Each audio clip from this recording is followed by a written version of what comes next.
A Guerra do Paraguai terminou oficialmente em 1870.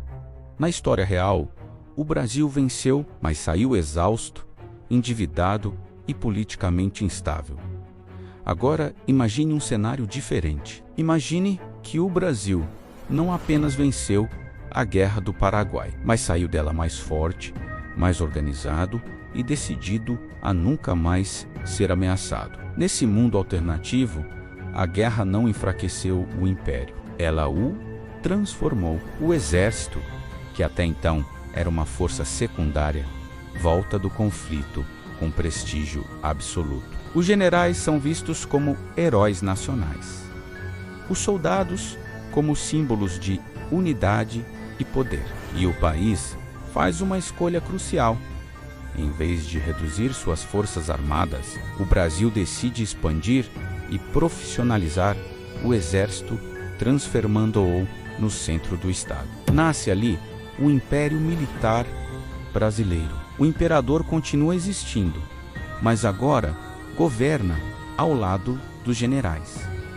O poder civil perde espaço. A política passa a girar em torno da segurança nacional, da disciplina e da ordem. As províncias mais rebeldes são rapidamente controladas. Qualquer movimento separatista é esmagado antes mesmo de crescer. O Brasil se torna um país altamente centralizado, rígido e eficiente mas cada vez menos flexível. Externamente, o impacto é imediato. A Argentina percebe que não pode competir militarmente. O Uruguai se torna um estado satélite. A Bolívia e o Paraguai passam a existir sob vigilância constante. A América do Sul muda completamente. O Brasil deixa de ser apenas o maior país do continente. Ele se torna a potência dominante, o árbitro de disputas regionais. O país cuja opinião decide guerras ou evita que elas aconteçam. Mas o verdadeiro efeito aparece dentro do próprio Brasil. Com o exército no centro do poder, o país passa por uma transformação profunda. A educação é reformulada para formar cidadãos disciplinados. O serviço militar se torna obrigatório e valorizado. A lealdade ao Estado vem antes de ideologias políticas. A escravidão, nesse cenário, não acaba por pressão moral. Ela acaba por ineficiência estratégica. Um império militar precisa de trabalhadores livres, soldados treináveis e indústria. A abolição acontece mais cedo, mas de forma fria, pragmática e controlada. Economicamente, o Brasil acelera. Ferrovias são construídas não para exportação agrícola, mas para mobilização militar. Portos são modernizados para fins estratégicos. Indústrias surgem para abastecer o exército. O país entra no século XX como uma potência regional industrializada, com tecnologia própria, indústria pesada e autonomia militar. Mas esse poder tem um custo.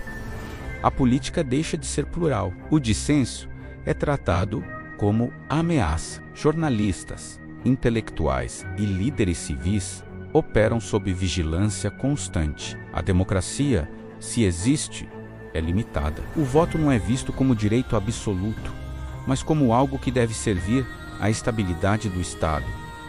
Agora, avança algumas décadas, chega a Primeira Guerra Mundial. Nesse mundo alternativo, o Brasil não entra como coadjuvante. Ele entra como força organizada, respeitada e preparada. Sua participação não decide o conflito, mas ele sai da guerra reconhecido como potência militar fora da Europa. Na Segunda Guerra Mundial, a situação é ainda mais delicada. Um Brasil imperial e militarizado se torna Paikhachev no Atlântico Sul. As grandes potências disputam sua aliança.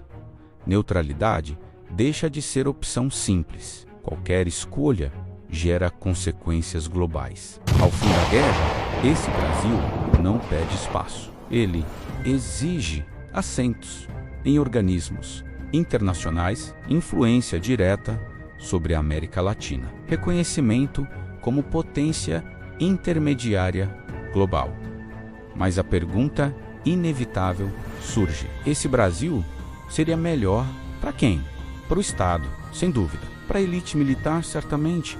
Para a estabilidade territorial, sim. Mas para o cidadão comum, liberdade de expressão seria menor. Mobilidade social dependeria da lealdade ao sistema. O medo da instabilidade justificaria controles constantes. Esse Brasil não seria fraco. Seria forte, organizado e temido. Mas talvez fosse um país onde a ordem venceu, à custa da diversidade, do debate e da espontaneidade. No fim, esse império militar brasileiro provavelmente duraria décadas, talvez um século.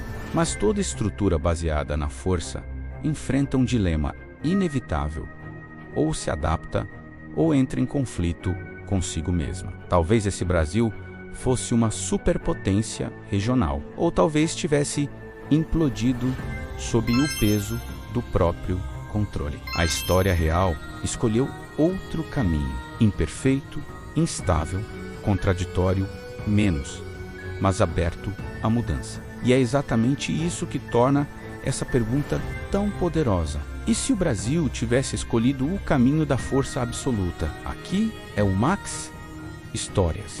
E nesta série, a gente não imagina fantasias.